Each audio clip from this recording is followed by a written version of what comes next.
நாம் அவருடைய மேய்ச்சலின் ஜனங்கள். என்னை மேய்த்து என்னை சரியான விதத்தில் என்னை நடத்துகிறவர் என் கூட இருக்கிறார். சங்கீதம் 103 சொல்லப்பட்டிருக்கிறது. சங்கீதம் 100, கர்த்தரே தேவன் என்று அறியுங்கள், நாம் அல்ல, அவரே நம்மை உண்டாக்கினார், நாம் அவர் ஜனங்களும் அவர் மேய்ச்சலின் ஆடுகளாய் இருக்கிறோம். அவர்தான் என்னை சரியான விதத்தில் எல்லா நேரங்களிலும் நடத்துகிறார். என் மேய்ச்சல், எனக்கு மேய்ச்சல் அண்டையில் கொண்டு போய் விடுகிறார். சங்கீதக்காரன் சொல்லும்போது சொன்ன, கர்த்தர் என் மேய்ப்பராய் இருக்கிறார், நான் தாழ்ச்சி அடையேன், அவர் என்னை புல்லுள்ள இடங்களில் மேய்க்கிறார். அப்படின்னு என்ன, எனக்கு நல்ல ஒரு வழிகாட்டியாக இருக்கிறார். என் ஆண்டவர் எப்படிப்பட்டவராக இருக்கிறார்?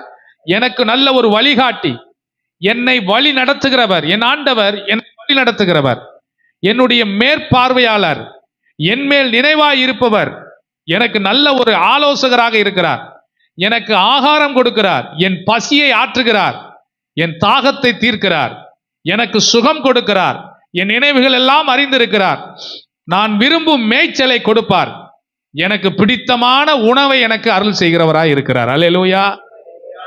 பிள்ளைகளுக்கு உணவு சமைக்கும் போது பிள்ளைகளுக்கு பிடித்தமான உணவை தான் நம்ம செஞ்சு கொடுப்போம், அப்படிதானே? யாருக்காவது காலையிலே சேமியா செஞ்சு கொடுத்தா யாருக்காவது பிடிக்குமா? ஞாயிற்றுக்கிழமை சேமியா செஞ்சு கொடுத்தா இல்லை உப்புமா செஞ்சு கொடுத்தா யாருக்காவது பிடிக்குமா? பிடிக்காது.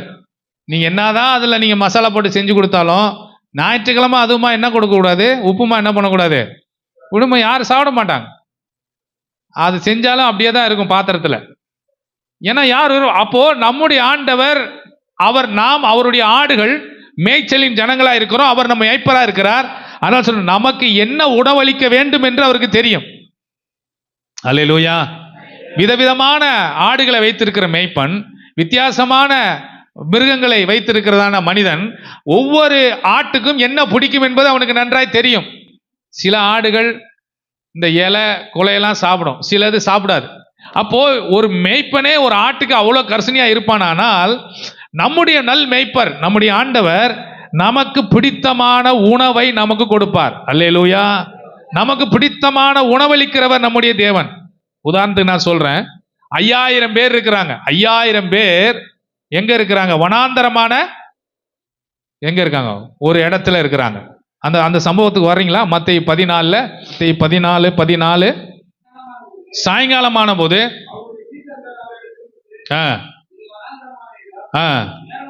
நல்லா கவனி, இது எப்படிப்பட்ட இடம்? இது வனாந்தரமான இடம். நல்லா கவனி, வனாந்தரத்தில் மேய்ச்சல் உண்டாகும். அப்போ புதிய ஏற்பாட்டில் ஒரு சம்பவம் அதற்கு நடந்திருக்கிறது, அதை நம்ம பார்க்க போகிறோம். இது கடந்த காலத்தில் நடந்தது, இயேசு வாழ்ந்த காலத்துல நடந்த ஒரு விஷயம். அதை நம்ம பார்த்து நம்முடைய வாழ்க்கையில் இது எப்படி நடக்க போகிறது என்பதை நாம் கற்றுக்கொள்ள போகிறோம்.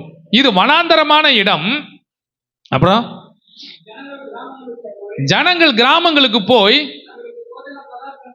தங்களுக்கு போஜன பதார்த்தங்களை, ஆமா, அவங்க போய் அதை வாங்கி சாப்பிடும்படி அவர்களை என்ன பண்ணும்? அனுப்பிவிடும். இது வனாந்தரமான இடம், இங்க ஒன்றும் கிடைக்காது.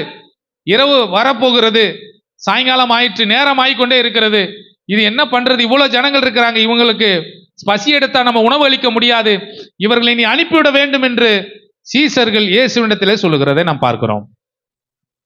இந்த கூட்டம் எத்தனை நாள் நடக்குது? 5000 பேருக்கு உணவளிக்கிற கூட்டம் எத்தனை நாள் மீட்டிங் நடந்தது? எத்தனை நாள் கூட்டம்? 5000 பேர் கூடி இருக்கிறாங்கல்ல. இயேசுநாதர் வனாந்தரமான ஒரு இடத்துக்கு வந்து பிரசங்கம் பண்றாரு. அப்ப எத்தனை நாள் மீட்டிங் நடக்குதாங்க? 1 நாளா, 2 நாளா, 3 நாளா, 3 நாளா? 1 நாள் தான். படிங்க, பின்னாடி படிங்க, அப்படியே 1 நாளா 3 நாளான்னு தெரிஞ்சிடும். வாசிங்கப்பா. இயேசு அவர்களை நோக்கி, அவர்கள் போக வேண்டுவதில்லை. நல்லா கவனிங்க, ஒரே நாள் மீட்டிங் தான் இந்த 5000 பேருக்கு உணவளித்தது. வனாந்தரமான ஒரு இடத்துக்கு வர்றாரு, அவங்க சொல்றாங்க சாயங்காலம் ஆக போகுதுன்னு சொல்றாரு. இவ்வளவு நாள் நம்ம 3 நாள் மீட்டிங் நடத்தி 3ஆம் நாள் சோறு போட்டாருன்னு தான் படிக்கிறோம். அது வேற, அது 4000 பேர் போசிக்கிறார் பாத்தீங்களா? அங்கதான் 3 நாள் கூட்டம், இங்க எத்தனை நாள் கூட்டம் தான்? ஆமா, இதை புரிஞ்சுக்கணும். இது ஒரே நாள் மீட்டிங் தான். காலையில வர்றாரு, ஒரு இடத்த ஊழியத்தை முடிச்சுட்டு இங்க வர்றாரு. வரும்போது வனாந்தரமா இருக்கு, ஜனங்கள்லாம் அவரை தேடி வர்றாங்க. அப்போ எல்லாம் பேசிட்டு இருக்கும் போது சொல்றாங்க, ஐயா காலிலேருந்து இவெல்லாம் பேசிட்டீங்க, சாயங்காலம் ஆக போகுது, இவங்கெல்லாம் அனுப்பி விடுங்கன்னு சொல்லும் போது நீங்களே இவர்களுக்கு போஜனம் கொடுக்க வேண்டும் என்று சொல்லுகிறதை நாம் பார்க்கிறோம். ஜனங்களை கண்டு மனதுருகிறார். 14வது வசனம் வாசிங்க. 14. இயேசு திரளான ஜனங்களை கண்டு அவர்கள் மேல் மனதுருகினார். நல்ல கவனிங்க, ஜனங்களை கண்டு ஆண்டவர் என்ன பண்றார்? மனதுருக்கமுடையவராக இருக்கிறார். அப்போ நம்முடைய வாழ்க்கையில் ஒன்றை புரிந்து கொள்ள வேண்டும், என் தேவன் என் மேல் மனதுருக்கம் உள்ளவராக இருக்கிறார். அல்லேலூயா. இவர்களை இப்படியே நான் விட்டுவிட வேண்டும் என்று அவருடைய நோக்கம் அல்ல. ஜனங்களை கண்டு மனதுருகினார். ஐயோ, இப்படிப்பட்ட கடினமான சூழ்நிலை இருக்கிறார்களே, இந்த கஷ்டத்தின் மத்தியிலே இவர்கள் வாழ்ந்து கொண்டிருக்கிறார்களே என்று சொல்லி ஜனங்களை கண்டு மனதுருகினார் என்று நாம் வாடிக்கிறோம். அப்ப நம்முடைய வாழ்க்கையில் நாம படுகிறதான கஷ்டங்கள், வேதனைகள், தேவைகள் இதெல்லாம் கண்டு ஆண்டவர் அப்படியே பார்த்தும் பார்க்காம போகிறவர் அல்ல, நம்மேல் மனதுருக்கம் உள்ளவராகவே இருக்கிறார். திரும்ப வாசிக்கலாம். வியாதிஸ்தலை என்ன பண்ணார்? மனதுருவர் மாத்திரம் அல்ல, வியாதியஸ்தலரை என்ன பண்ண சுகமாக்குகிறதை நாம் பார்க்கிறோம். வியாதியஸ்தலை என்ன பண்றாரு? சுகமாக்குகிறார்.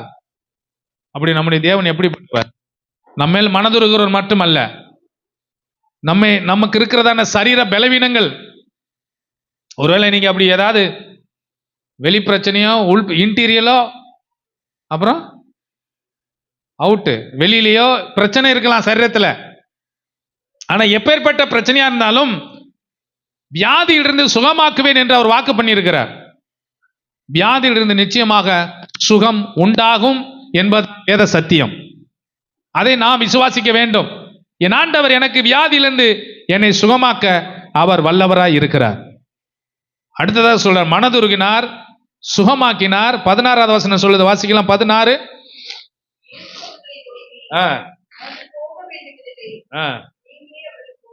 நீங்களே அவர்களுக்கு என்ன பண்ணுங்க? போஜனம் கொடுக்க, உணவு கொடுக்க சொல்றாரு. நீங்களே அவங்களுக்கு என்ன பண்ணுங்க? உணவு கொடுக்கும்படி அவர்களுக்கு சொல்லுகிறதை பார்க்கிறோம். உணவு கொடுக்க சொன்ன உடனே அவர்கள் என்ன சொல்றாங்க? சீசர்கள் என்ன சொல்றாங்க? அதற்கு அவர்கள்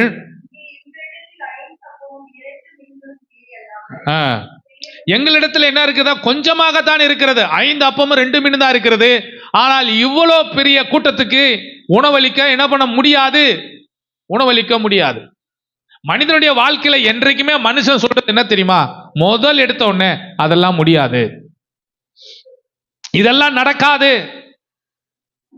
இப்போ இந்த 20 கோடி ரூபாய்க்கு 20 கோடிக்கு மேல இந்த கேம்ப் சைட் கட்டுறாங்கல்ல, இதெல்லாம் சிலர் என்ன சொல்லணும், அதெல்லாம் எப்படிங்க முடியும்? நாங்களே சின்ன சின்ன சர்ச்சை வச்சுட்டு இருக்கோம், கிராமத்தில் இருக்கோம், எங்களுக்கே இன்னும் கட்டலை, இப்படிலாம் சொல்லுவான். முடியாது, நடக்காது. ஆனால் தேவன் நிச்சயமாக நடத்தி காண்பிப்பார். அல்லேலூயா. அப்படிதான் ஆண்டவர் செய்வார். எப்பவுமே நெகட்டிவா பேசுறவங்க அல்ல, பாசிட்டிவாய் பேசுறவங்கள தான் தேவன் உயர்த்துவார். அல்லேலூயா. இது நடக்குமா நடக்காதா அப்படி இல்லை, நடக்கும். தேவன் எனக்கு செய்வார். கொஞ்சம் தான் இருக்கிறது, இதை வச்சு என்ன பண்றது? ஆண்டவர் சொல்றார், என்னிடத்திலே கொண்டு வாருங்கள், என்னிடத்திலே வாருங்கள். உங்ககிட்ட கொஞ்சம் தான் இருக்கு, பரவாயில்ல, ஆனால் நீங்கள் என்னிடத்தில் வாருங்கள், நீங்கள் என்னிடத்தில் வாருங்கள். நீங்க அதை என்னிடத்தில் கொண்டு வாங்கன்னு சொல்லி அவர் கேட்கும் போது, அவரிடத்துல கொண்டு வந்த போது மக்களை, அங்க வந்திருக்கிற ஜனங்களை தேவன் கனப்படுத்துகிறதை நான் பார்க்கிறோம். 5000 பேர் உட்கார வச்சு சோறு போடணும்னா எவ்வளவு பெரிய டைனிங் ஹால் வேணும்? ஹலோ, எவ்வளவு பெரிய இடம் தேவை? 5000 பேருக்கு சாப்பாடு கொடுக்கணும். மேக்சிமம் இங்க இருக்கிற மண்டபங்கள் எத்தனை ஆயிரம் பேருக்கு சாப்பாடு கொடுக்கலாம்? ஒரு 1000 பேரு. அவ்வளவு பெரிய மண்டபம் இல்லைல்ல. ஒரே டயத்தில் 1000 பேருக்கு சோறு கொடுக்க முடியுமா? அவ்வளவு பெரிய மண்டபம் இங்க இருக்கா? இல்ல. 500, அதுவும் இல்ல. ஒரே நேரத்தில் 500 பேர் சாப்பிட முடியுமா உட்காந்து? இல்ல. 300 வேணா கொடுக்கலாம், ஓரளவுக்கு எங்கன்னா நெருக்கி, அவ்வளவுதான் இருக்கு. ஆனா 5000 பேருக்கும் எல்லாரையும் வரிசையாக உட்கார வச்சு நீங்க தான் பந்தி பருமாறன்னு சொல்றாரு. இது சாத்தியமா? அவர்களை கனப்படுத்துகிறார். இடம் எப்படிப்பட்ட இடம்? வடாந்தரமான இடம். உட்கார்ந்தது புல்வெளி. ஹலோ, உட்கார்ந்தது எப்படிப்பட்ட இடம்? புல்வெளியான இடம். ஒருவேளை அவங்களுக்காகவே முளைக்க பண்ணியிருக்கலாம். வனாந்தரத்த இடத்துல எப்படி மேய்ச்சல் உண்டாகும்? எப்படி புல்வெளி வரும்? நம் ஆண்டவர் நமக்காக எதையும் செய்வார். அல்லேலூயா. நமக்காக உயிரை கொடுத்தவர் மற்ற எல்லாவற்றையும் அருளாதிருப்பது எப்படி? இவர்களை ஜனங்களை கனப்படுத்துகிறார், கனவீனப்படுத்தல. வந்தையா லைன் இருந்தா சோறு வாங்கிட்டு போ சாப்பிடு அப்படி சொல்றவர் அல்ல. நம்ம ஆண்டவர் நம்ம ரொம்ப கனப்படுத்துகிறார். உட்காந்து சாப்பிடு, உட்காந்து சாப்பிடு, சாப்பிட்டு போ, நல்ல 2 வாட்டி வாங்கி சாப்பிடு, உனக்கு எவ்வளவு தேவையாத செய். நம் ஆண்டவர் வந்த மக்களை கனப்படுத்துகிறார். 19வது வசனம் அதான் சொல்லுது, வாசிங்களா? 19 பந்திருக்க கட்டளையிட்டு அந்த 5 அப்பங்களையும்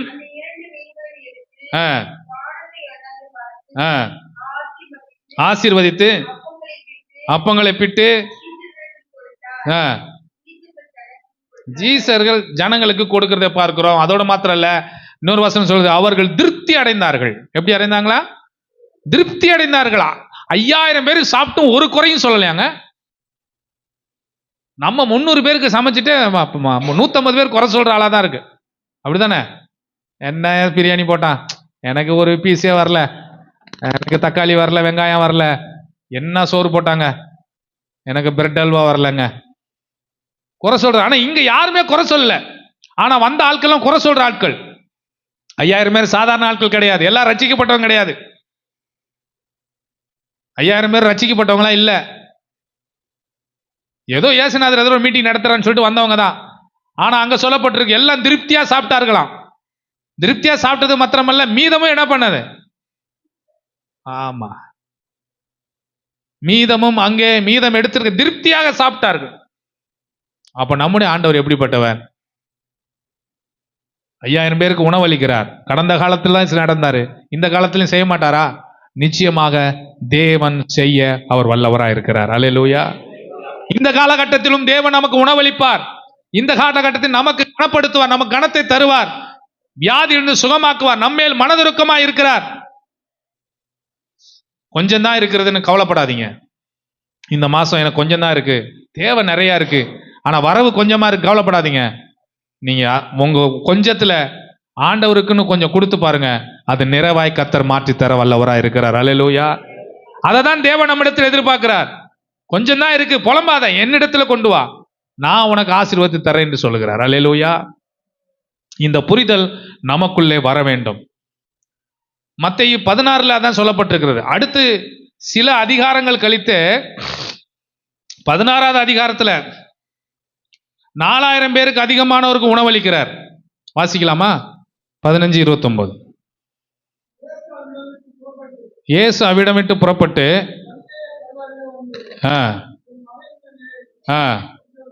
உட்கார்ந்தார். ஊனர்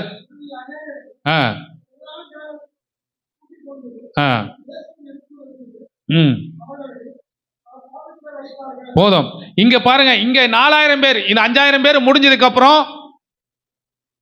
ஜனங்கள் மேல மனதுருகிறார், ஜனங்களுக்கு தேவையானதையெல்லாம் செய்கிறார். நல்லா கவனிங்க, வெறும் ஸ்பிரிச்சுவலா மாத்த அவர் பேசல, நமக்கு சரீர தேவைக்கும் தேவன் பேசி இருக்கிறார். அல்லேலூயா. வெறும் ஆவிக்குரிய விதயங்கள் மட்டும் பேசிட்டு அவர் போறவர் அல்ல. ஸ்பிரிச்சுவல் எந்த அளவுக்கு முக்கியமோ அதே போல இந்த உலக வாழ்க்கைக்கு நம்ம வாழ்றதுக்கு தேவையான சில வசதி வாய்ப்புகளையும் தேவன் நமக்கு ஏற்படுத்தி தருவார். அதையும் நாம் பெற்றுக்கொள்ள நம்மை அதன் மூலம் நம்மை கனப்படுத்த விரும்புகிறார், நம்மை கனப்படுத்த விரும்புகிறார். இங்கேயும் பாருங்க, முதல் எடுத்தோடனே நிறைய வியாதிப்பட்டவர்களை கொண்டு வருகிறார்கள். அவர்களை தேவன் இயேசு அங்கே சுகமாக்குகிறதை நாம் பார்க்கிறோம். சுகமளித்தல் என்பது தேவனுடைய பார்வையில முதல் தரமாக அவர் வைத்திருந்தார். யாரு வியாதியோடு பலவீனத்தோடு இருக்கக்கூடாது என்பது அவருடைய திட்டம். அப்ப நம்முடைய வாழ்க்கையில ஒன்றை புரிந்து கொள்ள வேண்டும், எந்த சூழ்நிலை வந்தாலும் நான் பலவீனன் அல்ல, நான் பலவீனப்பட்டவன் அல்ல, என்னை கர்த்தர் பலப்படுத்துவார் என்று நீங்கள் நம்ப வேண்டும். அல்லேலூயா. அது சுகமாக்குகிறது தான் ரொம்ப முக்கியம். நான் சுகத்தோடு வாழ வேண்டும், ஆரோக்கியத்தோடு வாழ வேண்டும். இல்ல எனக்கு ஆரோக்கியமே இல்லை அப்படின்னா நீங்கள் இந்த பிரசங்கத்தை விசுவாசியுங்கள். நான் சொல்லுகிறேன், நிச்சயமாக இயேசு உங்களை சுகமாக்க அவர் வல்லவராய் இருக்கிறார். ஆமென். ஏதோ ஒரு கடந்த காலத்துல சுகம் நடந்தது, இந்த காலத்துல சுகம் நடக்காது, ஹீலிங் நடக்காது, அப்படி கிடையாது. இன்றைக்கும் அவர் மாறாதவராக இருக்கிறார். இன்றைக்கும் நம்மை சுகமாக்க அவர் வல்லவராக இருக்கிறார். எனக்கு ஏற்பட்ட ஒரு பிரச்சனையில தான் நான் இயேசுவை நம்ப ஆரம்பிச்சேன். நான் வாலிப வயசா இருக்கும்போது எனக்கு சில சரீரத்தில் சில வியாதிகள், பிரச்சனைகள் இருந்தது. எத்தனையோ மருத்துவரை பார்த்தும் எனக்கு சுகம் இல்லை. மருந்து மாத்திரை தான் கொடுத்து அனுப்புவாங்க. அப்போ ஒரு பாஸ்டிங் பிரேயர்ல போய் நான் ஜெபம் பண்றேன். இயேசுவே, நீர்தான் உண்மையான தேவன் என்று சொல்லி என்னை இந்த உபவாச ஜெபத்துக்கு அழைத்து வந்தார்கள். நான் உம்மிடத்தில் ஒன்றை கேட்கிறேன். எனக்கு உள்ளே இருக்கிற சில பிரச்சனைகள், வியாதிகள் நீங்க வேண்டும். இந்த நான் சாப்பிடுகிற இந்த மாத்திரைகள் எல்லாம் ஒரு நாள் நிறுத்தப்பட வேண்டும். எனக்கு நீர் உதவி செய்ய வேண்டும் என்று சொல்லி நான் ஜெபிக்க ஆரம்பித்தேன். கிட்டத்தட்ட ஒரு 6 மாசம் இருக்குங்க. 6 மாசம் கழிச்சு திரும்பி செக்கப் போனா அதுக்கான அறிகுறியே இல்லை. இந்நாள் வரைக்கும் இல்லை. அல்லேலூயா. இந்நாள் வரைக்கும் இல்லையே. ஆனா டாக்டருடைய ஸ்டேட்மெண்ட் என்ன தெரியுமா? வாழ்நாளெல்லாம் நீ மாத்திரை எடுக்க வேண்டும் என்று சொன்னார்கள். ஆனால் என்றைக்கு எனக்கு அந்த வியாதி முற்றிலும் விலகினதோ அன்றைக்கு நான் ஊழியத்துக்கு என்று முழுமையாக ஒப்பு கொடுத்தேன். ஏன்? வியாதியை சுகமாக்க இன்றைக்கும் இயேசுவால் முடியும் என்பதுதான் நம்பிக்கை. அல்லேலூயா. ஆமா, சிலர் சொல்லுவாங்க அதெல்லாம் இல்லைங்க, அதெல்லாம் முடியாது. இல்ல, தேவன் இன்றைக்கும் சுகமாக்க வல்லவராக இருக்கிறார். அதை நீங்கள் விசுவாசிக்க வேண்டும். சுகமாக்குவார். வசனம் 32 சொல்லுகிறது, வாசிக்கலாம். வசனம் 32. தம்முடைய சீசர்களை அழைத்து, ஜனங்களுக்காக பரிதபிக்கிறேன். இவர்கள் என்னிடத்தில் இப்பதான் 3 நாள் தங்கி இருக்கிறாங்க. 3 நாள் தங்கி இருந்து சாப்பிட ஒன்றுமில்லாத நிலை, பட்டினியா இருப்பது. நாம பட்டினி கிடப்பது நம்முடைய ஆண்டவருக்கு பிடிக்காது. எத்தனை பேர் ஆமென் சொல்றீங்க? நீங்கள் பட்டினியா இருப்பது, நீங்கள் கஷ்டப்படுவது, நீங்கள் வேதனைப்படுவது நம்முடைய தேவனுக்கு கொஞ்சமும் பிடிக்காது. நீங்க நல்லா இருக்கணும்னு தான் அவர் விரும்புகிறார். அல்லேலூயா. இந்த ஜனங்கள் 3 நாள் என்னுடைய பிரசங்கத்தை கேட்டிருக்கிறார்கள். இவர்களுக்காக நான் பரிதபிக்கிறேன். இவர்களை பட்டினியாய் அனுப்பிவிட எனக்கு மனசு இல்லை. இவர்கள் பட்டினியாய் அனுப்பக்கூடாது என்று அவர் தீர்மானம் பண்ணினார். அந்த வசனத்தை திரும்ப படிங்க. இயேசு தம்முடைய சீசர்களை அழைத்து, ஜனங்களுக்காக நான் பரிதபிக்கிறேன். இவர்கள் என்னிடத்தில் 3 நாள் தங்கி இருந்து சாப்பிட ஒன்றுமில்லாது இருக்கிறார்கள். இவர்களை பட்டினியாய் அனுப்பிவிட எனக்கு மனதில்லை. அப்படியே இவர்களை நான் அனுப்பிவிட்டாலும் வழியில் என்ன பண்ணுவார்கள்? சோர்ந்து போவார்கள்.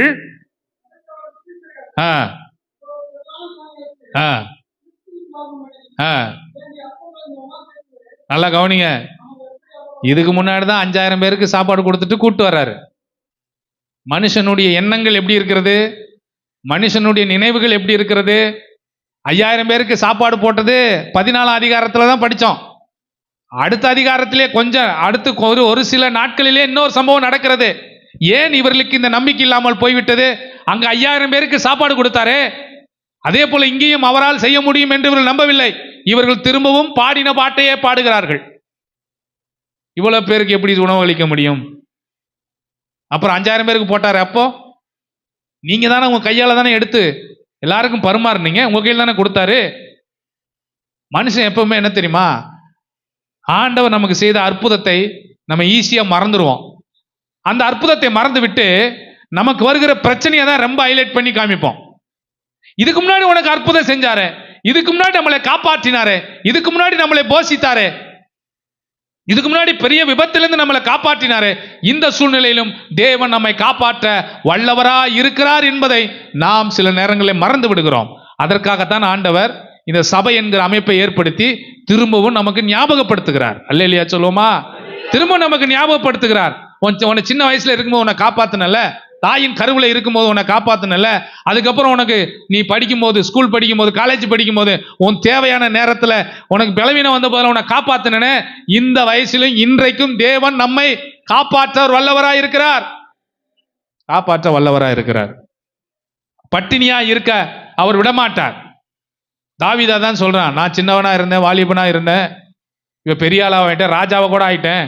ஆனால் எருசலேம்ல இஸ்ரேல் தேசத்துல சாப்பாட்டுக்காக ஒருவன் தட்டெடுத்து அலைந்ததாக நான் என்ன பண்ண பார்த்தது இல்லை. உணவுக்காக உணவு பஞ்சம் என்று பஞ்சம் வந்த போது கூட யாரும் ஏந்தி நிற்கவில்லை. திரளாய் அவர்களுக்கு கொடுத்துதான் தேவன் அவர்களை போஷித்தார். அல்லேலூயா. பஞ்சம் வர்றதுக்கு முன்னாடியே எல்லாம் சேர்த்து வைக்க சொல்லிட்டார். எங்க சொல்லப்படுறது, பட்டினியாய் நாம் இருப்பது தேவனுக்கு விருப்பம் அல்ல. தேவையின் மத்தியில் நாம் கஷ்டப்படுவதும் தேவனுக்கு விருப்பம் அல்ல.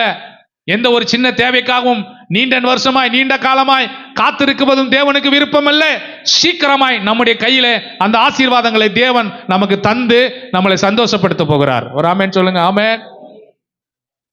நம்முடைய சோர்வு அவருக்கு விருப்பம் இல்லை. நம்ம சோர்ந்து போயிட்டோம்னா அவர் நம்மளை சோர்ந்து போக விட மாட்டார். வசனம் அப்படிதான் சொல்றது. ஏசாயா 40:29 சோர்ந்து போகிறவனுக்கு அவர் பலன் கொடுத்து சத்துவம் இல்லாதவனுக்கு என்ன பண்ணுகிறார்? சத்துவத்தை சொல்லுங்க. சத்துவத்தை என்ன பண்றாரா? பெருக பண்ணுகிற தேவனாய் இருக்கிறார். அல்லேலூயா. சோர்ந்து போகிறவனுக்கு பலன் கொடுக்கிறார். அப்போ நான் சோர்ந்து போவேனானால் என் ஆண்டவர் நிச்சயமாக அப்படியே என்னை சோர்விலே விடமாட்டார். அந்த சோர்வான நிலையிலிருந்து எனக்கு ஒரு ஆசீர்வாதத்தை எனக்கு தர வல்லவராய் இருக்கிறார். இங்கேயும் திருப்தி அடைந்தார்கள், இங்கேயும் சாப்பிட்டார்கள், சந்தோஷப்பட்டார்கள். நம்ம ஆண்டவர் எப்படிப்பட்டவர்னா, கடந்த காலத்துல மட்டும் நன்மை செய்கிறவர் அல்ல, நிகழ்காலத்திலேயும் நமக்கு நன்மை செய்கிறவராய் இருக்கிறார். இது ஏதோ வேதாகமத்தில் என்றைக்கோ ஒரு நாள் 5000 பேர் சாப்பிட்டார்கள், 4000 பேர் சாப்பிட்டார்கள், அது அப்ப நடந்தது, அன்னைக்கு சுகமானார்கள், அப்படி அல்ல. இன்றைக்கும் தேவனால் சுகமாக்க முடியும். அல்லேலூயா. இன்றைக்கும் அவர் ஹீல் பண்ண முடியும். இன்றைக்கும் அற்புதங்களை அவரால் செய்ய முடியும். அவர் வல்லமைகள் குறையவில்லை. இதுதான் சத்தியம். அவர் சொல்ற, நான் நேற்றும் இன்றும் என்றும் மாறாதவராக இருக்கிறேன். இன்றைக்கு நாம் சோர்ந்து போகும்போது, நம்ம தேவையோடு இருக்கும்போது நமக்கு உதவி செய்ய அவர் வல்லவராய் இருக்கிறார். அல்லேலூயா. இன்றைக்கும் உதவி செய்வார். நீங்க ஆசைப்படுறதெல்லாம் சாப்பிட முடியல. சில நேரங்கள் நம்ம ஆசைப்படுவோம், இன்னைக்கு இது சாப்பிட்டா நல்லா இருக்கும். அது கூட நடக்காம கூட இருக்குமா தெரியும். ஆனா நீங்க அடுத்த அந்த நாட்களில் கொஞ்ச நாள்ல பாருங்க, நீங்க விரும்பினதை சாப்பிட வைப்பார். அல்லேலூயா. ஆனா அதுக்காக நம்ம இஸ்ரவேல் மக்கள் மாதிரி அழ வேண்டிய அவசியம் இல்லை. எங்களுக்கு கறி இல்லையே, மீன் இல்லையேன்னு அழ வேண்டிய அவசியம் இல்லை. தேவன் நம்ம அழைத்திருக்கிறார். நமக்கு சரீர தேவைக்கும், நம்முடைய வயிற்று தேவைக்கும், நம்ம உடுத்துறதுக்கும், நம்முடைய பண தேவை, வீட்டு தேவை, குடும்ப தேவை, எல்லா தேவைகளையும் கர்த்தர் அற்புதமா சந்திப்பார். அல்லேலூயா. ஆமா, இல்லாத மாதிரி தான் தெரியும், ஒண்ணுமே இல்லாத மாதிரி தான் தெரியும். 31 நாளை கடக்க வைப்பார். அல்லேலூயா. கடந்து வந்தோமா இல்லையா? ஜனவரியில போச்சே, ஒரு வருஷத்துல முதல் மாதம் கடக்க வச்சாரு, நடத்துவார். எப்படி ஆகிலும் தேவன் நம்மை நடத்த வல்லவராய் இருக்கிறார். அதை தான் நீங்கள் புரிந்து கொள்ள வேண்டும். நீங்கள் சோர்வோடு இருப்பது, நீங்கள் கஷ்டத்தோடு இருக்கிறத பார்த்து அவர் கை தட்டி சந்தோஷப்படுற கடவுள் கிடையாது. அவர் சொல்றார், என்னை நோக்கி கூப்பிடு, நீ அறியாததும் உனக்கு எட்டாததுமான பெரிய காரியங்களை தேவன் நமக்காக செய்வார். அதுதான் நம்பிக்கை, அதுதான் விசுவாசம். லேவியராகமம் 25:19 சொல்லப்பட்டிருக்கிறது, பூமி தன் கனியை தரும், நீங்கள் திருப்தியாக சாப்பிட்டு அதில் சுகமாய் குடியிருப்பீர்கள் என்று சொல்லப்பட்டிருக்கிறது. வாசிங்க, லேவியராகமம் 25:19. பூமி சொல்லுங்க, பூமி தன் கனியை, நல்ல கனி, பூமி தன் கனியை தரும், நீங்கள் திருப்தியாக சாப்பிட்டு அதுல சுகமாய் குடியிருப்பீர்கள். அல்லேலூயா. ஆண்டவர் நமக்கு நான் மேய்ச்சலின் ஜனங்களும் நான் மேய்ச்சலின் ஆடுகளுமாய் இருக்கிறோம். அவர் என் மேய்ப்பராய் இருக்கிறார். அவர் சொல்றாரு, பூமி உனக்காக கனி தரும், நீங்கள் திருப்தியாக சாப்பிடுவீர்கள், அதில் சுகமாய் குடியிருப்பீர்கள். சுகம் என்பது நல்ல ஒரு வியாதி இல்லாத ஒரு வாழ்க்கையை தேவன் நமக்கு தருவார். வீணான மருத்துவ செலவுக்கெல்லாம் இந்த மாதத்திலிருந்து தேவன் விலக்கி நம்மளை காப்பாற்றுவார். அல்லேலூயா. சுகமாய் குடியிருக்க பண்ணுவார். சுகமாய் குடியிருக்க பண்ணுவார். ஜனங்களுக்காக நான் பரிதபிக்கிறேன் என்று சொன்னார். நம்ம மேல் அவரோ கருசனை உள்ளவருங்க. நம்ம ஆண்டவர் போல நம்ம மேல் இரக்கமாய் கருசனையாய் இருக்கிறதுக்கு உலகத்துல எவராலும் முடியாது. அவர் ஒருத்தர் தான் நம்மளை விசாரிக்கிறவர். வசனம் சொல்ற, அவர் விசாரிக்கிறபடியால் உங்கள் கவலை எல்லாம் என்ன பண்ணுங்க, அவர் மேல் வைத்து விடுங்கள் என்று சொல்லப்பட்டிருக்கிறது. அப்ப நம்ம ஒன்றை புரிந்து கொள்ள வேண்டும், இது கடந்த காலத்தில் நடந்த சம்பவம் அல்ல, நிகழ்காலத்திலும் எனக்காக செய்வார் என்று நம்ப வேண்டும். நிகழ்காலத்தில் அவர் என்ன பண்ணுகிறார்? சங்கீதம் 22:24 சொல்லப்பட்டிருக்கிறது. வாசிக்கலாமா? சங்கீதம் 22 உபத்திரப்பட்டவனுடைய உபத்திரவத்தை அவர் அற்பமா எண்ணாமலும் அருவருக்காமலும் தம்முடைய முகத்தை அவனுக்கு மறைக்காமலும் இருந்து தம்மை நோக்கி அவன் கூப்பிடுகையில் அவனை கேட்டருளினார். நல்லா கவனிங்க. நான் கஷ்டப்படுகிறேன், நான் உபத்திரவப்படுகிறேன், எவ்வளவு சம்பாதித்தாலும் பொத்தலான பையில போடுகிறது போலே இருக்கிறது. அப்படித்தானே ஆகாய் தீர்க்கதரிசி? அப்படிதான் நினைக்கிறேன். ஆகாய் தானே? அதை எடுத்து படிக்கிறீங்களா? சொல்றானே, நாங்கள் எங்களுடைய சம்பாத்தியங்கள் எல்லாம் நாங்கள் சம்பாதித்துக் கொண்டு வருகிறோம், ஆனால் எங்களுடைய வருமானங்கள் எப்படி இருக்கிறதுனா பொத்தலான பையில போடுகிறது போலவே இருக்கிறது. சம்பாதிக்கிறோம், சம்பளமெல்லாம் வருது, எங்க அக்கௌண்ட்ல தான் கிரெடிட் ஆகுது. ஆனா 20ஆம் தேதிக்குள்ள என்ன ஆயிருது? மொத்தமா எங்க போகுதுன்னே தெரியல. ஆகாய் 1:6 வாசிங்களேன். நீங்கள் திரளாய் விதைத்தும் கொஞ்சமாய் அறுத்து கொண்டு வருகிறீர்கள், நீங்கள் புசித்தும், நீங்க புசிக்கிறீங்க ஆனா திருப்தி இல்லை, நீங்கள் குடித்தும் பரிபூர்ணம் அடையவில்லை, நீங்கள் வஸ்திர உடுத்தியும் ஒருவனுக்கும் குளிர் விடவில்லை. கூலியை சம்பாதிக்கிறவன் பொத்தலான பையிலே போடுகிறான். ஆமா, கூலியை சம்பாதிக்கிறோம், ஆனா எப்படிதான் செலவாகுதுன்னே தெரியல. இப்படி நம்ம யோசிக்கிறல்ல. இனி வருகிற நாட்கள் நான் சொல்றேன், மீதம் எடுக்கத்தக்கதாக தேவன் உங்களை ஆசீர்வதிப்பார். அல்லேலூயா. ஆமா, வர்றதுன்னு தெரியல பாஸ்டர், போறதுன்னு தெரியல, என்ன பண்றதுன்னே தெரியல, தலை சுத்துது, ஒரு மாதிரி கேர் ஆகுது. இனிமே அதெல்லாம் ஆகாது, நான் சொல்றேன், ஆகாது. கர்த்தர் எல்லாவற்றையும் மாற்ற போறாரு. அல்லேலூயா. தேவன் எல்லா நிலைமைகளையும் மாற்றும், நிகழ்காலத்திலே மாற்றுவார். உபத்திரவப்பட்ட உபத்திரவத்தை அவர் அற்பமா எண்ண மாட்டார். நீ கஷ்டப்படுறத, நாம கஷ்டப்படுறத ஆண்டவர் அற்பமா நினைக்க மாட்டார். நம்ம இப்ப படுற இந்த நிகழ்காலத்துல படுற கஷ்டம் இருக்கு பாத்தீங்களா, 100 ரூபாய்க்கும் 50 ரூபாய்க்கும் 300 ரூபாய்க்கும் 500 ரூபாய்க்கும், இந்த கஷ்டம்லாம் வருமா பாஸ்டர்? யாருக்கா அப்படி வரும்? நல்லா 20,000 சம்பாதிப்போம், திடீர்னு பார்த்தா 50 ரூபா கூட இருக்காது, தேடுவோம் சில்லறைய. நான் இப்படி நினைச்சு கூட பார்க்கல, 50 ரூபாய்க்கு கூட நான் இவ்வளவு வரும், 10 ரூபா கூட சில நேரங்கள் இல்லாம போவோம். வண்டியை கொண்டு போய் ரயில்வே ஸ்டேஷன்ல பார்க் பண்ணிட்டு 5 ரூபா கொடுக்க முடியாத சூழ்நிலை கூட இருக்கும். அதனால வண்டி எங்கன்னா விட்டுட்டு போறது பார்க்கல, வரும், வர முடியாது சொல்ல முடியாது. ஆனா ஆண்டவர் அந்த சூழ்நிலையை கூட அவர் நம்மளை அற்பமா நினைக்காம அந்த நிலையும் கர்த்தர் மாற்ற வல்லவராய் இருக்கிறார். அவர் அற்பமா நினைக்கல, தம்முடைய முகத்தை அவனுக்கு மறைக்கல. நம்ம கஷ்டப்படுறத பார்த்து மனிதன் தான் முகத்தை திருப்பிட்டு போவான், இவன் வந்தாலே ஏதாவது கேட்பான், ஏதாவது உதவி கேட்பான்னு. ஆனா நம்ம ஆண்டவர் அப்படி இல்லை, அவர் தம்முடைய முகத்தை மறைக்க மாட்டார். என் பிள்ளையை என்னை நோக்கி கூப்பிடு, நான் உனக்கு தரேன்னு தான் சொல்றாரு. நம்ம கைட்டு செய்யற வேலையில ஆசீர்வதிப்பேன்னு சொன்னார். அவர் தம்முடைய முகத்தை மறைக்க மாட்டார். தம்மை நோக்கி கூப்பிடுகையில் அவர் அதை கேட்கிறார். ஆண்டவரே, தேவனே, எனக்கு நல்ல ஒரு வேலை இல்லை ஆண்டவரே, நல்ல ஒரு வேலையை கொடுங்க. கூப்பிடும் போது கேட்டு நமக்கு உதவி செய்யறார், நமக்கு வேலையும் தருகிறார். எனக்கு ஒரு ப்ரமோஷன் வேணும் ஆண்டவரே, எனக்கு ஒரு இன்கிரிமெண்ட் வேணும், கேட்கும் போது நம்முடைய ஜெபத்தை கேட்டு நமக்கு அவர் தருகிறவராக இருக்கிறார். அல்லேலூயா சொல்லுவோமா? தர மாட்டேன்னு சொல்லல, கேட்டருளுவா. அற்பமா நம்மளை நினைக்க மாட்டார். மனுஷன் தான் நம்மளை அற்பமா நினைப்பான். இவெல்லாம் ஒரு மனுஷனா, இவெல்லாம் வாழ்ந்து என்ன பண்ண போறான்? உலகம் அப்படி நினைக்கும். உலக மனிதர்கள், நண்பர்கள், நம்ம கூட பழகிறவங்க நம்மளை அற்பமா நினைக்கலாம், நம்ம சொந்தக்காரங்க நம்மளை அற்பமா நினைக்கலாம். ஆனா தேவன் ஒரு நாள் நம்மளை அற்பமா நினைக்கிறவர் அல்ல, நம்மை மேன்மையாய் அவர் பார்க்கிறார். அல்லேலூயா. நம்ம மேன்மை ஜனங்களுக்காக நான் பரிதபியாமல் இருப்பேனோ என்று சொல்லுகிறார். உங்க ஒவ்வொரு பேரையும் வச்சு அவர் நினைப்பார், நான் உனக்காக பரிதபிக்கிறேன், உன்னை நான் நிச்சயமா ஆசீர்வதிப்பேன் என்று சொல்லுகிறார். அப்படிப்பட்ட தேவன் தான் நம்முடைய தேவன். அவர் நம்மோடு கூட இருக்கிறார். அல்லேலூயா. சங்கீதம் 145:18 சொல்லுகிறது, தம்மை நோக்கி கூப்பிடுகிற யாவருக்கும், உண்மையாய் தம்மை நோக்கி கூப்பிடுகிற யாவருக்கும் எப்படி இருக்கு? கர்த்தர் சமீபமா இருக்கிறார். சமீபமா இருக்கிறார். கர்த்தர் நமக்கு சமீபமா எங்கேயோ தூரமா இருக்கிறார் நினைக்காதீங்க. அவர் வேற, நான் வேற நினைக்காதீங்க. அவர் சமீபமா இருக்கிறார். நம்ம அவர் நோக்கி கூப்பிடும் போது நிகழ்காலத்தில் நமக்கு இன்றைக்கும் அவர் உதவி செய்ய அவர் போதுமானவராய் இருக்கிறார்.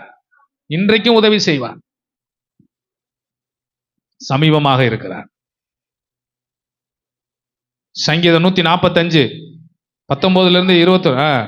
அவர் தமக்கு விருப்பத்தின்படி செய்து, நல்ல கவனி, அவருடைய கூப்பிடுதலை கேட்டு, ஆமா, அவருடைய கூப்பிடுதலை கேட்டு அவர்களை அந்த சூழ்நிலையிலிருந்து ஆண்டவர் அவர்களை ரட்சிக்கிறார் என்றார், விடுவிக்கிறார். இன்னைக்கு நான் கடன் பிரச்சனையில மாட்டி இருக்கிறேன். இன்னைக்கு ஒரு சின்ன கடன் பிரச்சனை இருக்கிறது. இது மாறுமா? நான் சொல்றேன், நீங்க அவரை கூப்பிட்டால் அந்த கடன் பிரச்சனையிலிருந்து சீக்கிரமாக தேவன் உங்களுக்கு அதுல வந்து விடுதலையை தருவார். விடுதலை உண்டாகும். நீங்க வாங்கியிருக்க கடனை நினைச்சு ரொம்ப கஷ்டப்படுறீங்களா? நீங்க வாங்கியிருக்கிறதான கடனை எப்படி அடைக்க போற நீங்க கவலைப்படுறீங்களா?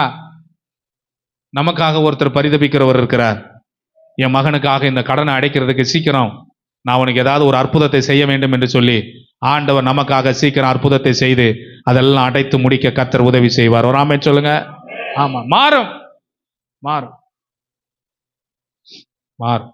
நீங்க வீணா வாங்கல, கடன் எதுக்காக வாங்கினீங்க? வாங்கி சும்மா தேவையில்லாததுக்கு செலவு பண்ணல, ஏதோ ஒரு ரீசனுக்காக தானே வாங்கியிருப்பீங்க, அப்படிதானே? நான் உங்களை அப்படிதான் நினைக்கிறேன். தேவையில்லாம வாங்கல, ஏதோ ஒரு தேவைக்காக வாங்கிட்டு ஆண்டவரே இதுல இருந்து எனக்கு விடுவிக்கும் நீங்க கேட்டால் நிச்சயமாக ஆண்டவர் அதிலிருந்து விடுவிக்க வல்லவராய் இருக்கிறார். அல்லேலூயா, விடுவிப்பார். அதுக்காக அதையே நினைத்து கொண்டு ஐயோ என்ன பண்ண போறேன் சொல்லுங்க. கடந்ததை நினைத்து கலங்காதே, நடந்ததை மறந்து விடு, கர்த்தர் புதியன செய்திடுவா, இன்றே நீ காண்பா, கலங்கிடவே வேண்டா, கலங்கிடவே வேண்டா, நம் இயேசு கைவிட மாட்டா, நம் இயேசு கைவிட மாட்டா. அல்லேலூயா. சொல்லப்பட்டிருக்கிறது, அவருடைய பயனுடைய விருப்பத்தின்படி செய்து அவருடைய கூப்பிடுதலை கேட்டு அவர்களை ரட்சிக்கிறார். அப்படின்னு என்ன? அவர்களை விடுவிக்கிறார். என்னை விடுவிப்பார், என்னை விடுவிப்பார். நான் இந்த நிகழ்காலத்துல நான் சமாளிக்கிறேன், அப்படிதான் நம்ம நினைக்கிறேன். நான் எப்படியோ சமாளிக்கிறேன் பாஸ்டர். இனி நீங்க சமாளிக்க தேவையில்ல. அதுக்கு இன்னொரு அர்த்தமும் உண்டு. நல்ல சந்தோஷமா இருந்து அதுக்கு இன்னொரு வார்த்தையும் சொல்லுவாங்க. நான் இனி சமாளிச்சு கஷ்டப்பட்டு இந்த மாசத்தை ஓட்டணும்னு இல்லை, சந்தோஷமா இந்த மாசம் எனக்கு முடியும். அல்லேலூயா. என் நிலைமை மாறப்போகுது, என் பிரச்சனை மாறப்போகுது, நிறைய பேர் கொடுக்கிறவனா மாற போறேன். எப்ப நாம அறிக்கை செய்ய ஆரம்பிக்கிறோமோ அது ஒரு விதை, அது ஒரு விதை. அந்த விதையை நான் இப்போ போடுறேன், ஒரு காலம் வரும் நிறைவா எனக்கு வீட்டுல எல்லாம் தங்கி இருக்க பண்ண அவர் போதுமானவராய் இருக்கிறார். ஆமென். போதுமானவராய் இருக்கிறார், போதுமானவராய் இருக்கிறார். லூக்கா சொல்லுது, லூக்கா 18:7, அந்தபடியே தேவன் தம்மை நோக்கி இரவும் பகலும் கூப்பிடுகளுடைய தம்மால் தெரிந்து கொள்ளப்படும் விஷயத்தில் நீடிய பொறுமை உள்ளவராய் இருந்து அவர்களுக்கு என்ன பண்றாரு? நியாயம் செய்யாமல் இருப்பாரோ? லூக்கா 18 அதான் சொல்லுது. அந்த வசனத்தை படிக்கிறீங்களா? அந்தபடியே தம்மை நோக்கி, நல்லா கவனிங்க, நீங்க ஆண்டவரை நோக்கி இரவும் பகலும் கூப்பிடுறீங்களே பிரதர் அண்ட் சிஸ்டர், தம்பி, படிக்கிற பிள்ளைங்க கவனிங்க, வேலை பார்க்குற பிள்ளைங்க, இரவும் பகலும் கூப்பிடுறீங்களே, அதான் வசனம் சொல்லுது. தம்மை நோக்கி இரவும் பகலும் கூப்பிடுவல வாசிங்க. தம்மால், தம்மால், தம்மால் அவர் தான் நம்மளை தெரிந்து கொண்டாரு. நல்லா கவனிங்க. இப்ப நீங்களாம் வந்திருக்கிறீங்களா, நீங்க தெரிந்து கொள்ளல. நான் சொல்றேன், நான் இயேசுவை தெரிந்து கொள்ளல. நான் எங்கேயோ ஒரு மூலையில இருந்தேன், இயேசு என்னை தெரிந்து கொண்டார். இயேசு எனக்கு பிடிக்காது, பைபிளை பிடிக்காது, உங்களை மாதிரி கிறிஸ்தவங்களை பார்த்தா பிடிக்காது. எங்கேயாவது ஒரு வீட்டில் ஜெப கூட்டம் நடந்துச்சுன்னா கிண்டல் பண்ணியிருக்கேன், கேலி பண்ணியிருக்கிறேன். நான் இயேசுவை செலக்ட் பண்ணல, இயேசு என்னை தெரிந்து கொண்டார். அப்போ உங்களை செலக்ட் பண்ணது தம்மால் தெரிந்து கொள்ளப்பட்டவர்களுடைய வாசிங்க விஷயத்தில். என்ன விஷயம்? நிறைய விஷயம் இருக்கு பாஸ்டர். விஷயம் சொன்ன நிறைய விஷயம் இருக்கு, நிறைய காரியம் இருக்கு, 1-2 கிடையாது. எதிர்காலம், என்னுடைய நிகழ்காலம், என்னுடைய வருங்காலம், என்ன நடக்க போகுது, என்ன பண்ண போறேன், வாங்குறது வாய்க்கும் பத்தல கைக்கும் பத்தல, இதுல நான் எங்க கடனை அடைச்சு எங்க சேர்த்து வச்சு என் வாழ்க்கையில எப்ப நான் ஒரு வீடை வாங்கி, எப்ப பைக்கை வாங்கி, காரை வாங்கி, என்னைக்கு பிள்ளை நல்ல இதெல்லாம் நம்முடைய கற்பனைங்க. நான் சொல்றேன், அவர் சொல்றாரு விஷயத்தில் நீடிய பொறுமை உள்ளவராய் இருந்து, சொல்லுங்க, அவர்களுக்கு நியாயம் செய்யாம இருப்பாரா? ஹலோ, என் பிள்ளைக்கு ஒரு நல்ல காரியம் நடக்கும் போது தேவன் நியாயம் செய்யாமல் இருப்பாரா? ஜாம் ஜாம்னு காரியங்கள் நடக்கும். அல்லேலூயா. உலக மனுஷனே ஜம் ஜம் பிரியாணின்னு போடுறான், நம்ம ஜாம் ஜாம்னு பிரியாணி போடணும். அல்லேலூயா. அவன் பேர் செலக்ட் பண்றான், நல்ல நல்ல பேரா. நம்ம என்ன பேர் செலக்ட் பண்றோம்? என்னதான் நடக்க போதோ, கல்யாணத்தை வேற வச்சுட்டேன், இது வேற பார்க்கணும், அதை வேற பார்க்கணும், இது வேற செய்யணும். நம்ம தான் புலம்புறோம், நம்ம சொல்லணும். ஜாம் ஜாம்னு நடத்துவார். அல்லேலூயா. எல்லாரும் ஆச்சரியப்படுற, கன்னத்துல கை வைக்கிற அளவுக்கு நம்ம வாழ்க்கையில நம்ம குடும்பத்துல காரியம் நடக்கும். ஆமே. என்ன ஒரு சத்தமா வரலையா? அல்லேலூயா. ஆமா, அல்லேலூயா சொன்னவங்க வாழ்க்கையில அப்படியே நடப்பதாக கர்த்தர் செய்வார். என்னுடைய மேரேஜினுடைய அந்த வீடியோவை எங்க மாமா பார்த்துட்டு, அவர் மேரேஜுக்கு வரல, பாம்பேல இருந்தனால வர முடியல. என்னுடைய மேரேஜினுடைய அந்த வீடியோ போட்டோலாம் பார்த்துட்டு, இவ்வளவு கிராண்டாக அவன் கல்யாணம் நடந்துச்சுனார். ஆனா ஆண்டவர் அதை நடத்தினார். இவ்வளவு நல்லா நல்லா நடந்திருக்கப்பா, நான் தான் மிஸ் பண்ணிட்டேன். அந்த அளவுக்கு ஆச்சரியப்படுற அளவுக்கு தேவன் பண்ணுவார். ஆமே. அப்போ நமக்கு வாழ்க்கையில நம்ம நினைக்கிறோம் ஏதோ சாதாரணமா வாழ்ந்துட்டு போவோங்க, நானே ஒரு ஏழை, நானே ஒரு புழு பூச்சி. இல்லைங்க, இந்த புழு பூச்சியை தான் அவர் சொல்றாரு, புழுதியில் இருந்தும் குப்பையில் இருந்தும் உயர்த்தி எங்க உட்கார வைக்கிறாரா?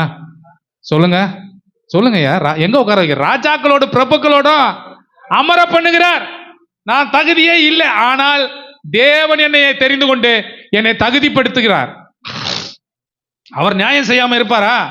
நிச்சயமா எனக்கு நியாயம் செய்வார். நிச்சயமா எனக்கு நியாயம் செய்வார். அதனால உங்க வாழ்க்கையில எதிர்காலம், நிகழ்காலம், வருங்காலம், கடந்த காலம் இதெல்லாம் போட்டு குழப்பாதீங்க. இந்த நிகழ்காலத்துல ஒன்னே ஒண்ணு, தம்மை நோக்கி கூப்பிடுகிறவர்களுக்கு அவர் உதவி செய்வார், நியாயம் செய்வார். மேய்ச்சலை கண்டடைவோம். நாம் மேய்ச்சலின் ஜனங்கள், நாம் மேய்ச்சலின் ஆடுகள். கர்த்தரின் மேய்ப்பராய் இருக்கிறார். எனக்கு தேவையான நேரத்துல தேவையானதெல்லாம் தருவார். ஒருத்தன் 100 ஆடு வச்சிருக்கிறான். நல்லா கவனிங்க, 100 ஆட்டுக்கு ஒரு வருஷத்துக்கு தேவையான உணவை கொண்டு வந்து வெட்டி ஒரு இடத்துல சேர்த்து வச்சா அந்த உணவு கெட்டு போகுமா? நல்லா சாப்பிடுமா? கெட்டு போயிடும். அப்படிதானே? டெய்லியும் தேவையான உணவை அந்த ஆட்டுக்கு கொடுத்தாதான் அது ஆரோக்கியமா இருக்கும். நம்ம எல்லாம் கிராமத்தை சார்ந்து வாழ்றோம். நமக்கு எல்லாம் இது ரொம்ப விளக்கணும்னு அவசியம் கிடையாது. இன்னைக்கு காலையில ஒரு மேய்ப்பன் வருவான், ஆடுகள் எல்லாம் தொழுவத்தில் இருக்கும். நேரம் ஒரு என்ன பண்ணுவான், ஒரு கத்தி கடை எடுத்துட்டு போவான், ஃப்ரெஷ்ஷா வெட்டுவான், கொண்டு வந்து கொடுப்பான். அவனை பார்த்தோன்னே ஆடுகள்லாம் துள்ளி குதிக்கும். இதே தான் நம்ம ஆண்டவருக்கு ஒப்பனையா நான் சொல்ல விரும்புறேன். பைபிளும் அதுக்கு ஒப்பனையா தான் சொல்லுறது. ஆடுகளுக்காக மேய்ப்பன் ஜீவனையே கொடுப்பானா. பனி வந்தாலும் மழை வந்தாலும் அந்த ஆடு எங்க இருக்கும் அங்கேயே தான் இருப்பானா. ஆனா அவன் லாபத்துக்காக வேலை செய்கிற மேய்ப்பனே அப்படி இருப்பானால், உங்களுக்காக உயிரையே கொடுத்திருக்கிறார். நம்முடைய நிலைமை மாறாதா? நிச்சயமா மாறும். சில நேரங்கள்ல நம்முடைய பேங்க் பேலன்ஸ் ஜீரோ வரும்போது நமக்கு சில நேரம் கஷ்டமா இருக்கும். ஜிபே பண்ணா இன்சென்ட் பேலன்ஸ்னு வரும், ஒரு மாதிரி தான் இருக்கும், ஒரு மாதிரி ஐயோ ஒரு மாதிரியா இருக்கும். சில நேரம் ரீசார்ஜ் கூட பண்ண முடியாது. இதெல்லாம் வரும் பாஸ்டர், இதெல்லாம் வராது பாஸ்டர் நீங்க சொல்றீங்களா? உங்களுக்கு வரலையா? வரும், நான் சொல்றேன் வரும். ஆனா அந்த நேரத்தில் சொன்னேன், எனக்காக எங்க அப்பா நியாயம் செய்வார். ஆமே. நான் 2 பேருக்கு ரீசார்ஜ் பண்ற அளவுக்கு என் ஆண்டவர் வருகிற நாட்கள் என்ன மாத்துவார். நாம என்ன வரமாட்டேத, நான் ஏன் பாஸ்டர் ரீசார்ஜ் பண்ணணும்னு கேக்குறீங்களா? என் நிலைமை மாறும், என் நிலைமை மாறும். இன்னைக்கு இதை பார்த்து நீங்க எடை போடுறீங்களே, இதை பார்த்து எடை போடாதீங்க. எனக்குன்னு ஒரு எதிர்காலம் ஒன்று இருக்கிறது, எனக்கு ஒரு காலம் வருங்காலம் ஒன்று இருக்கிறது. என் வருங்காலத்தில் நிகழ்காலத்தில் நடந்த எந்த கஷ்டமும் எனக்கு வருங்காலத்தில் இருக்காது என்பதை நான் நம்புகிறேன். அதே போல நீங்கள் நம்புங்கள், அதை விசுவாசியுங்கள். அதுதான் தேவன் நமக்கு வைத்திருக்கிற காரியம்.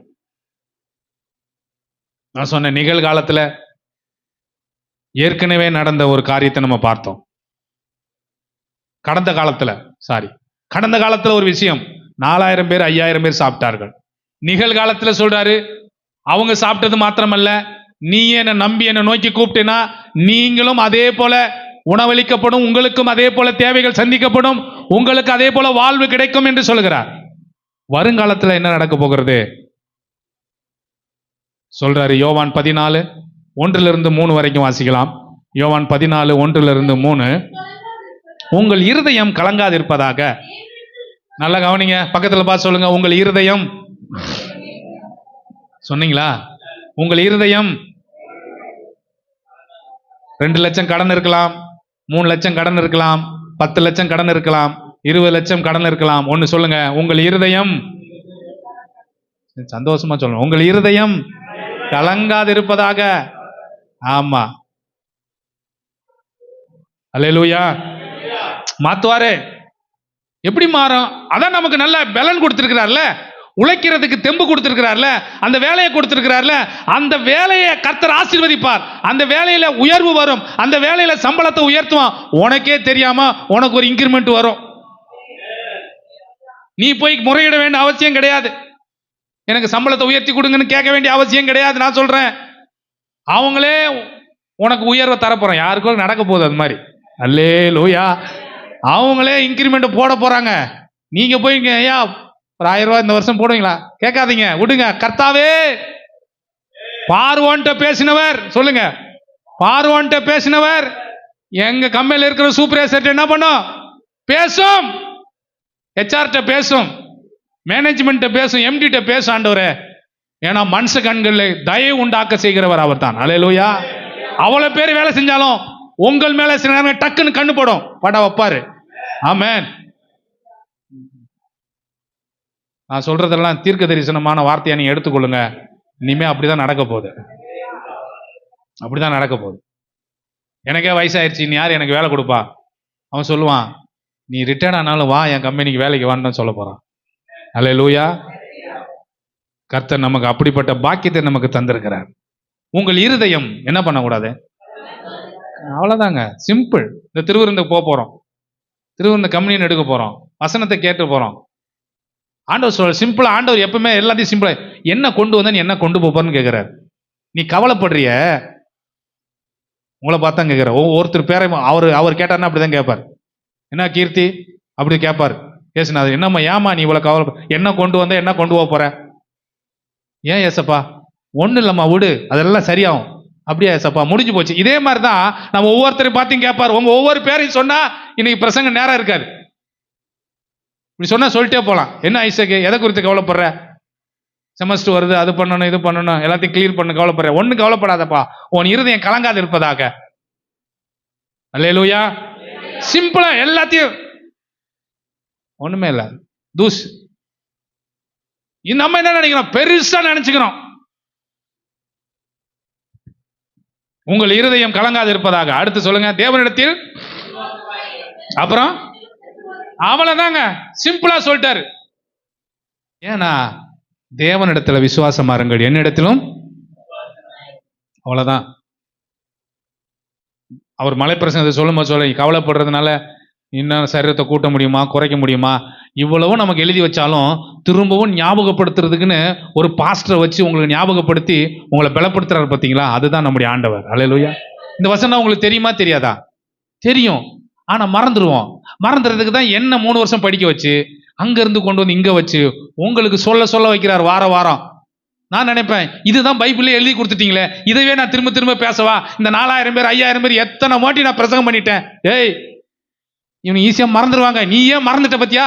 இப்ப பிரசங்கம் எடுக்கும் போது உனக்கே ஞாபகம் வருது. இப்படிதான் உங்க மூளையை நான் அப்படிதான் வச்சிருக்கிறேன். ஈஸியா மறந்துடுவீங்க. அதை திரும்ப திரும்ப சொல்றதுக்கு தான் சபை கூடி வருது. சில விட்டு விடுகிறது போல நீங்க என்ன பண்ணாதீங்க, விட்டு விடாதீங்க. ரிமைண்ட் பண்றதுக்கு தான் ஆண்டவர் நம்மள வச்சிருக்கிறார். எல்லாம் நமக்கு தெரியும், தெரிஞ்சாலும் மறந்துடுவோம். இப்ப திரும்ப நான் அதை உங்களுக்கு எடுத்து கொடுக்கும் போது இந்த மாசம் மூலம் பாருங்க, நீங்க சொல்லுவீங்க, உங்கள் இருதயம். அவ்வளவுதான். அடுத்து சொல்லுங்க, தேவனிடத்தில் விசுவாசமா இருங்கள், என்னிடத்திலும். அடுத்து வாசிங்க, என் பிதாவின் வீட்டில் அநேக வாசஸ்தலங்கள் உண்டு. அப்படி இல்லாதிருந்தால் நான் உங்களுக்கு சொல்லி இருப்பேன். ஒரு ஸ்தலத்தை உங்களுக்காக ஆயத்தம் பண்ண போகிறேன். நான் போய் உங்களுக்காக ஸ்தலத்தை ஆயத்தம் பண்ணி நான் இருக்கும் இடத்துல நீங்களும் இருக்கும்படி நான் மறுபடியும் வந்து, நல்லா கவனிங்க, நீ எதிர்காலம் எப்படி இருக்க போகுது, என் வாழ்க்கை எப்படி இருக்க போதா சொல்றேன். நான் வந்து உங்களை நான் சேர்த்துக் கொள்வேன். அல்லேலூயா. அவர் சொல்ற, இந்த உலகத்துல உனக்கு வீடு இல்லாம இருக்கலாம், இந்த உலகத்துல உனக்கு சொந்த வீடு இல்லாம இருக்கலாம், உனக்காக நீ வாசம் பண்றதுக்காகவே நான் ஒரு வீடை நான் கட்டி கொண்டிருக்கிறேன் என்று சொல்லுகிறான். ஒரு வீடு உனக்கு உண்டு, ஆயத்தமாக்கப்பட்டு கொண்டிருக்கிறது.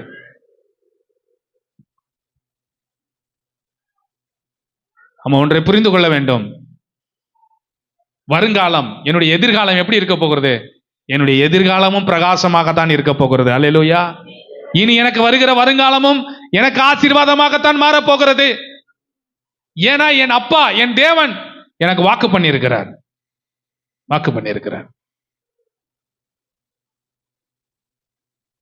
நிறைய பேர் சொல்ற விஷயங்கள் என்ன, உலகத்துல சொல்றேன்னா, பெண் குழந்தை வச்சிருக்கப்பா, ஏதாவது சேர்த்து வை, ஏதாவது பண்ணி வை பிள்ளைங்களுக்காக. நாங்க மட்டும் என்ன பண்ண மாட்டோம் நான் சொல்றோம், இருந்தா பண்ணதான் போறோம். அல்லேலூயா. அவங்க அப்படி நல்ல ஆலோசனை கொடுப்பாங்க. எங்க அம்மாவே சொல்லுவாங்க சில நேரம், 2 பொம்பளை பிள்ளைங்க வச்சிருக்க, கொஞ்சம் செலவெல்லாம் பார்த்து பண்ணு. செலவு பண்றதுக்கே இல்லை தெரியுது, பார்த்து பண்றது. அப்படிதான் நம்ம மனசு சொல்லும்.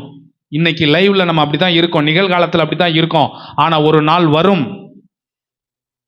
வரும், அந்தந்த நேரத்தில் தேவன் நமக்கும் நம்முடைய குடும்பத்துக்கும் பிள்ளைகளுக்கும் தேவையானதெல்லாம் ரேவா அற்புதமா நடத்துவார். அல்லேலூயா. ஆமா, அதுக்காக ஒண்ணுமே வைக்காம இல்ல, சேர்த்து வைக்காமல இல்ல. அதுங்களுக்கு என்ன செய்யணுமோ நம்ம அப்பப்போ சின்ன சின்னதா என்ன பண்றோம், செய்து வைக்கிறோம். ஒரு தகப்பனா ஒரு தாயா நம்ம அதை செஞ்சு வைக்கணும். கண்டிப்பா ஒரு சேமிப்பு இருக்கணும் பிள்ளைகளுக்கு. பிள்ளைகளும் சொல்றேன், வேலை பார்க்குற நீங்க பிள்ளைங்களும் உங்களுக்குன்னு பர்சனலா ஒரு சேமிப்பு வைக்கணும். நீங்க வைக்கணும். ஒர்க் பண்ற வேலை பார்க்குறவங்க, அது உங்களுக்கு உங்களுடைய எதிர்காலத்துக்கு அது பிரயோஜனம் உள்ளதாக இருக்கும். அல்லேலூயா. ஆண்டவர் சொன்னார்ல, சேமிப்பை போய் யார் இடத்துல கற்றுக்கொள்ள சொன்னார்? எறும்பின் இடத்துல போய் கற்றுக்கொள்ள. மழைக்காலம் வர்றதுக்கு முன்னாடி என்ன பண்ணுமா, அது தனக்கு தேவையான ஆகாரத்தை என்ன பண்ணும், சேர்த்து வைத்துக் கொள்ளும். அப்ப நாம் ஒன்றை புரிந்து கொள்ள வேண்டும், என்னுடைய எதிர்காலமும் அவருடைய கையில் தான் இருக்கிறது. அப்ப நிகழ்காலத்தில் நான் சந்திக்கிறதா இந்த பிரச்சனை, இந்த கடன் பிரச்சனை, இந்த தேவை, இது எல்லாமே மாறி இனி எனக்கு வருகிறதான வருங்காலம் என்பது நாளைக்கே கூட இருக்கலாம். எதிர்காலம் என்பது நாளைக்கே நமக்கு ஆரம்பிக்கலாம். அதுதானே எதிர்காலம். நாளை என்பது வருங்காலம், இன்று என்பதுதான் நிகழ்காலம். எத்தனை பேருக்கு புரியுது? இன்று என்பது என்னது? நிகழ்காலம். நாளை என்பது வருங்காலம், வரப்போகிற நாள். இன்னைக்கு வந்துருச்சு அந்த நாள். அப்ப இன்னைக்கு நான் லைவாக எடுக்கிறதான சில கடினமான சூழ்நிலைகளை அவர் அற்பமாக நினைக்க மாட்டார். அவர் அதை கண்டு காணாமல் இருக்க மாட்டார். எனக்கு ஓடோடி வந்து எனக்கு உதவி செய்ய என் தேவன் போதுமானவராய் இருக்கிறார். அல்லேலூயா. அதுக்கு முன்னாடி எனக்கு தருகிறது என்ன தெரியுமா? உங்கள் இருதயம் கலங்காது இருப்பதா. உங்கள் இருதயம் கலங்க வேண்டாம்.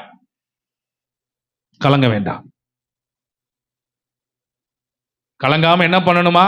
புது பாட்டை பாடி, கம்பீரமாய் பாடி, ஆனந்தமாய் ஆர்ப்பரித்து சோத்திரம் பண்ணு, அப்படிலாம் சொல்லப்பட்டிருக்கு.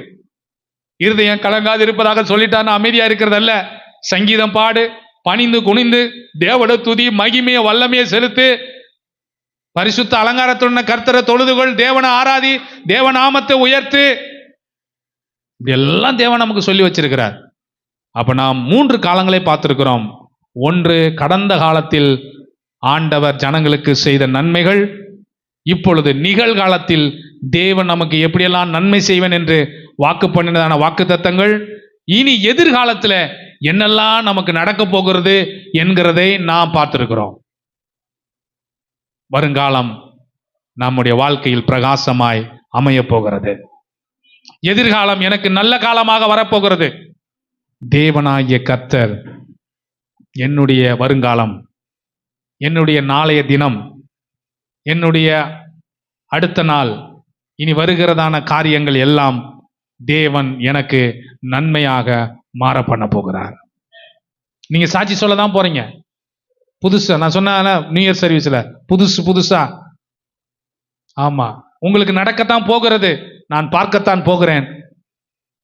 தேவன் நமக்கு அப்படிப்பட்ட காரியங்களை செய்வார்.